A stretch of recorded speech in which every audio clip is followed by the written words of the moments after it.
এখন কিন্তু এক দুইজনের ফুটবল না, এখন সবাইকে খেলতে হবে। সবাইকে 11 জনকে ফুটবল খেলতে 11 জনকে ফুটবল খেলতে হবে। এক মেসি ভালো খেললো বা ম্যারাডোনা ভালো খেলে জিতিয়েছিল, এই যুগে কিন্তু সেটা সম্ভব না, সবাইকে পুরো টিমকে। এখন দেখেন যেটা আমার চোখে পড়ে, আক্রমণ থেকে যে না আক্রমণে পজিশনটা ভালো নাই, আস্তে আস্তে ব্যাক করতে করতে আবার গোলকির কাছে বলটা দিয়ে দিচ্ছে, গোলকি আবার দেখে পাস দিয়ে আবার নতুন করে আক্রমণের চেষ্টা করছে।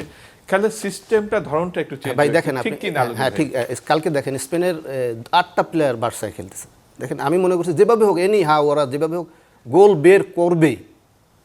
আসলে দেখেন ওদের কিউবার খেলার স্ট্র্যাটেজি, ওদের ডিফেন্সিভ, আমি দেখে আসলে প্লিজ যে তাদের, আমি জানি না যে দেশ এরকম নামে একটা কোনো দেশ আছে, আসলে আমি জানতাম না। কালকে আমি দেখলাম যে টোটালি চেঞ্জ ফুটবলের।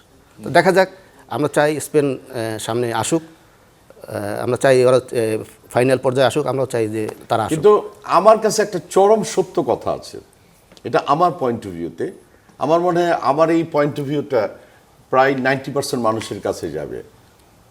চরম সত্য কথাটা হচ্ছে, আর্জেন্টিনা মানেই হচ্ছে মেসি, ব্রাজিল মানেই হচ্ছে নেইমার, তারপরে হচ্ছে পর্তুগাল মানেই হচ্ছে রোনালদো, আর ফ্রান্স মানেই হচ্ছে এমবাপে। That's it.